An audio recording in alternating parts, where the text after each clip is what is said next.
Many congratulations to the top 3 qualifiers for the FIA Formula One Singapore Grand Prix. In third place, Charles Leclerc. In second place, George Russell, and taking the 5th pole position of his Formula One career and his 2nd pole position in a row, our pole sitter, Carlos Sainz. Carlos, very well done. First time you've taken back-to-back poles, as I say. How sweet does this moment feel for you? You have a friend in the TV there. But yeah, it feels very good, I must say here. I felt on it again since FP1, FP2, FP3, building it up. And again, another clean lap in Q3 with no mistakes. I knew I had the pace. I knew I could do it, and just putting a clean lap together in Q3 gave me pole position again, which is an incredible feeling. And now, more than ever, true is that tomorrow I want to get it done, no? And not like in Monza, and tomorrow we will try and get that win. You say no mistakes in quali, but just talk us through that final lap of Q3. You looked very strong in the final sector. Yeah, it's been I think one of my strongest points of the weekend, really, that keeping the rear tires alive for the last sector.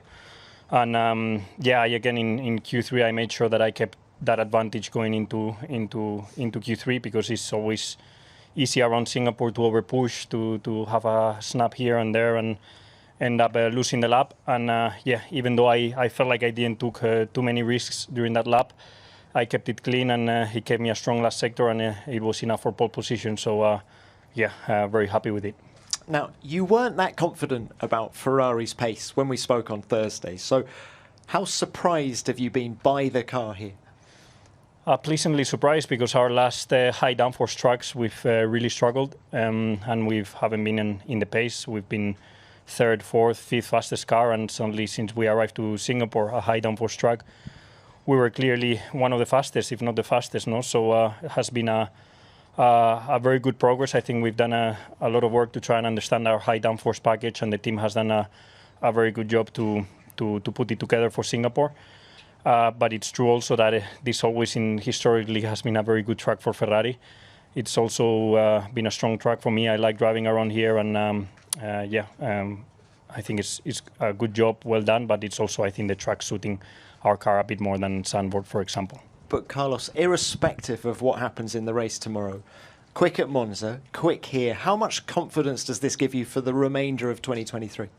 A lot of confidence, for sure. I'm not going to lie, I'm feeling very well with the car, and I'm driving very good, probably the best since I've been a Ferrari driver, and finally extracting my full potential. And I'm happy to see that. I'm happy to with the work that I'm doing with my engineers, to little by little keep extracting more and more potential and more performance out of the car. And it's obviously going to give me a lot of confidence moving forward, no? But yeah, we need to keep working on the race pace. In Monza, you could see what happened, and tomorrow is another good test to see how much progress we've done in that area.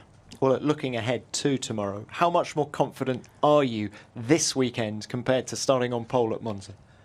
I'm more confident mainly because of the track layout. I think it's a bit easier to hold on to our track position. That obviously gives me more confidence than Monza. In terms of pace, I really have no idea how we're going to be.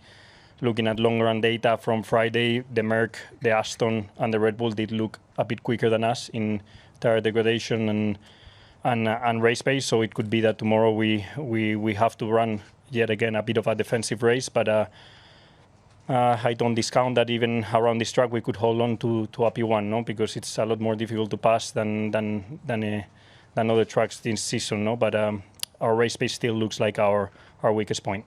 All right, well, look, good luck tomorrow. Great job today. Thank you, Carlos. And George, coming to you now, your first front row start since Melbourne, 12 races ago. You've been hooked up all weekend. Just how good was that final lap of Q3? Yeah, the car's been feeling amazing this whole weekend. Huge credit to the whole team. They've been working so hard, putting a lot of effort to maximise the car we've got. Understanding it, looking ahead to next year as well. Everybody's given 100%, so really pleased to translate that into a really solid result today. And as I said, it was really enjoyable. To be honest, since the break, I feel like I've been really hooked up with the car. Setup's been in a great window, working really well with my engineers. Some say it's the new hair. I don't know. I think it's just good work and just enjoying it, having fun out there. Were you expecting this performance from the car here?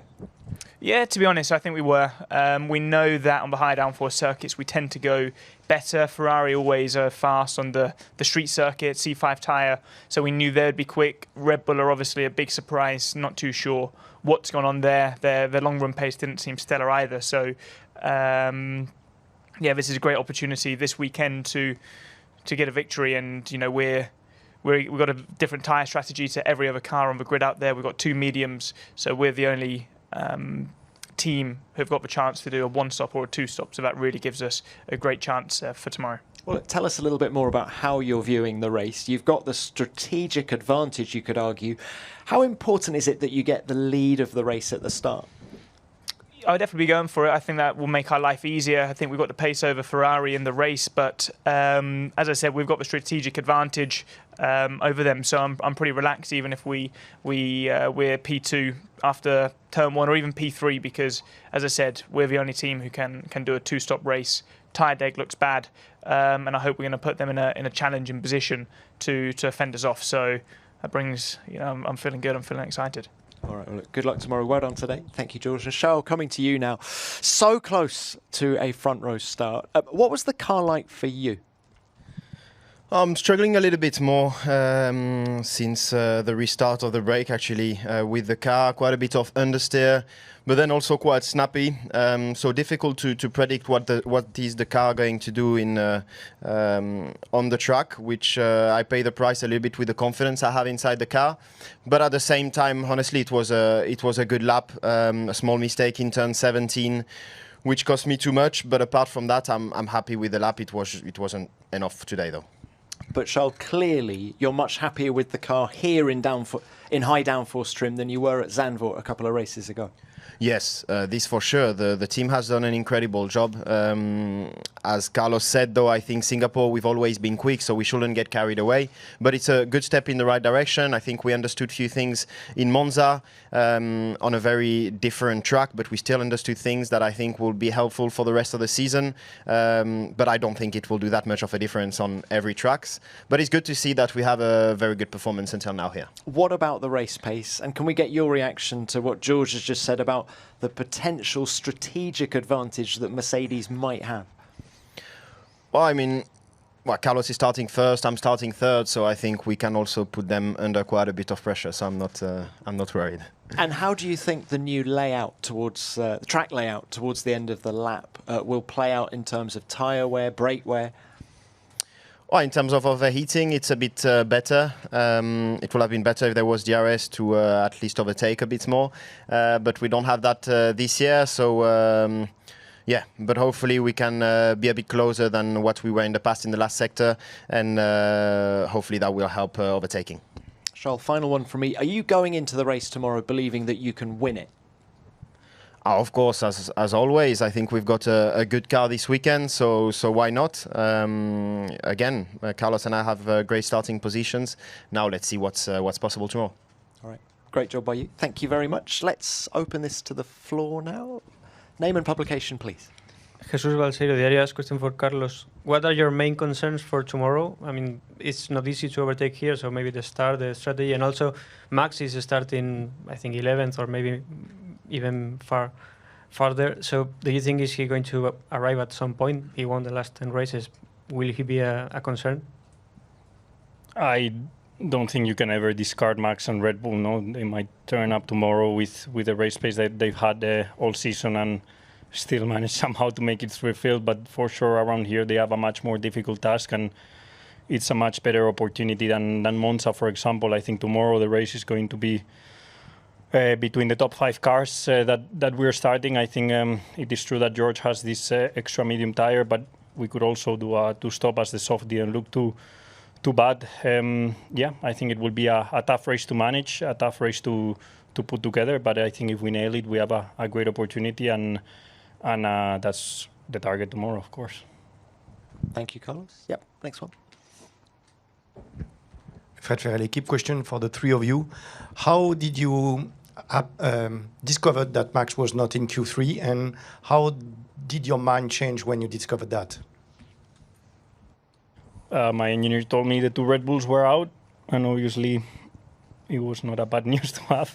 Also, more looking into tomorrow, no, than today as qualifying. Anyway, it was always going to be a battle, yes, with Max, but also with Lando, George, and Charles. I think we were all very tight since practice, and it was very tight again in quali.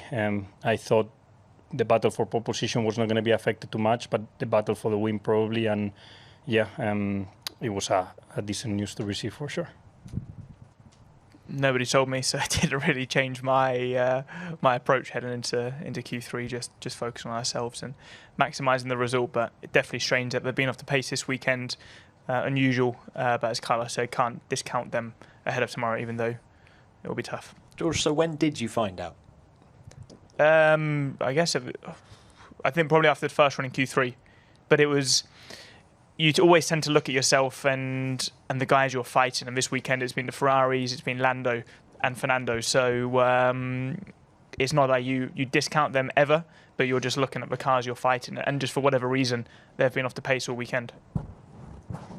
Yeah, no, for me, my engineer didn't tell me either. So just when I was in the box with the screens, I could see that they didn't make it through. That's it. Thanks, guys. All right, next one. Ed Straw, the race, one for Carlos. You mentioned that this is the best you've been driving at Ferrari and you feel you're finally fulfilling the potential. Can you break down the various factors that are contributing to that? Because certainly since the August break, it seems to have been globally very, very strong in terms of your personal performance. So what's led to that just working so well every weekend now? Yeah, I think it's always... very small incremental gains, that you do during the season.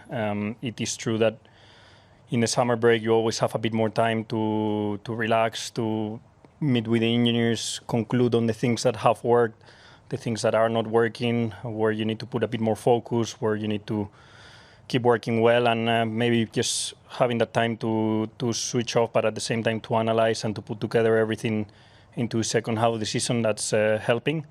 And that's why probably these last few races has been a step forward, and now the target is to keep it going until the end of the season and hopefully into next year with a more competitive car. Thank you. Yep.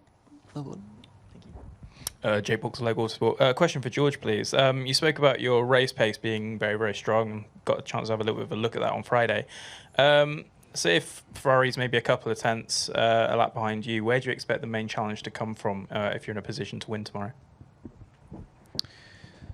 Yeah, I think the fight will be with Ferrari. We can't discount Lando either. He's got a good race pace. Their race pace probably looked a little bit ahead of Ferrari's. But it's just going to be around that tyre degradation, around the pit stops. In all honesty, we're sitting here now, we don't know exactly how the tyre deg's going to pan out. But on a circuit that's difficult to overtake, you're going to have to bide your time and maximise it around those pit stops. Thank you. Yep, another one.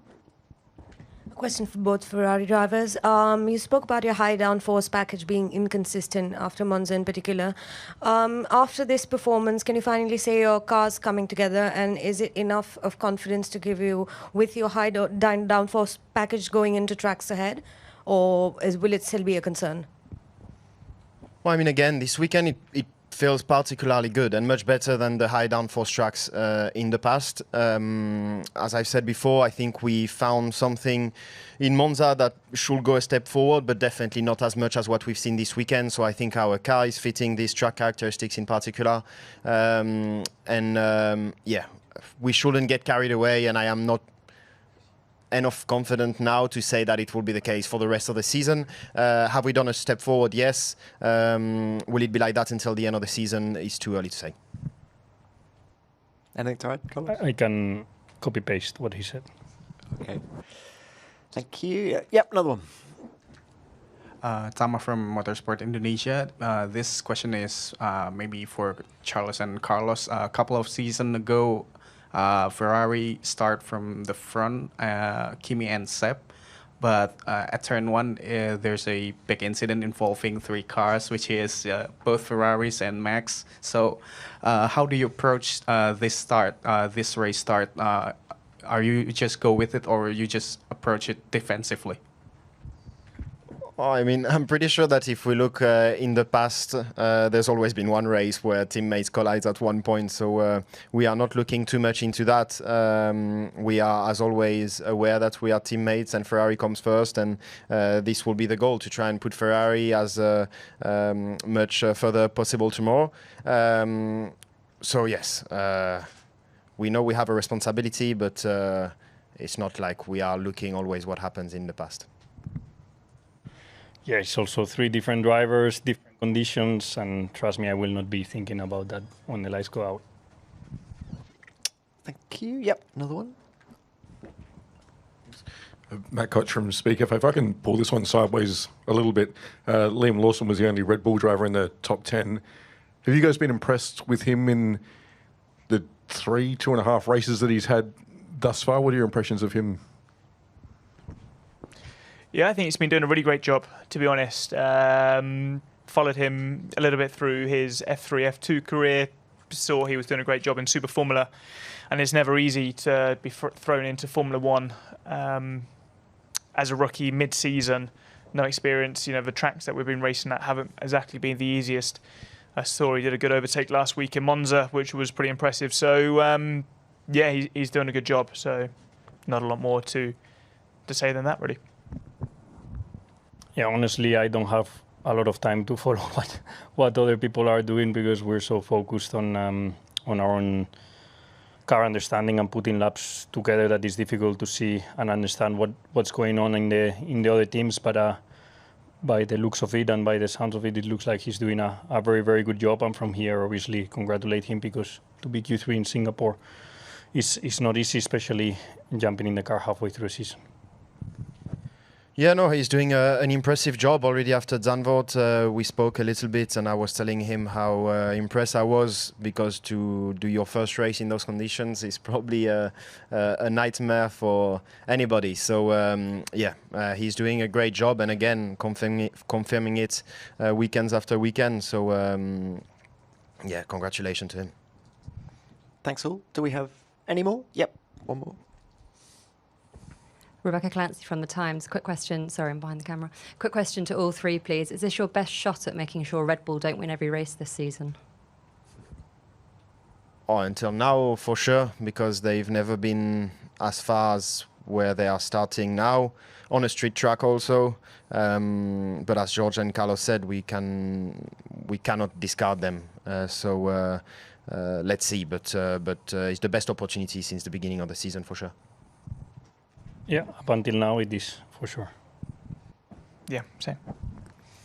All right, thanks all. Any more? No more? Yeah, okay, should we do one more? Just one more. Jake Balls, Lego Sport again. Question for the 2 Ferrari gentlemen, please.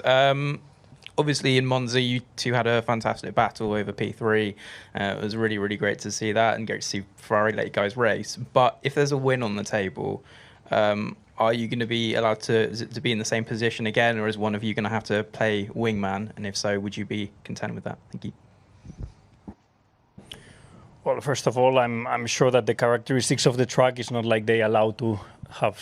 It allows to have the nice battles and great wheel-to-wheel racing that we had in Monza, which again was a lot of fun and a great battle. But I think this track is very, very different. And of course, we will be looking into tomorrow to see everything that we can do to beat the Merc and to get the cars into 1-2. And I'm sure the team will, again, prioritize the overall team result and try to get the win. Yeah, no, I agree. I think in Monza, it's the track is helping also those fights. But again, I believe the philosophy will be the same. If we are under pressure of Merc, then I'm pretty sure that the positions will be fixed. If we have all the other cars quite far behind, which I hope it will be the case, then let's see what the team chooses. But at the end, we'll follow whatever we are being told. All right, thanks both. Well done to all 3 of you. We will leave it there. Good luck tomorrow. Thank you.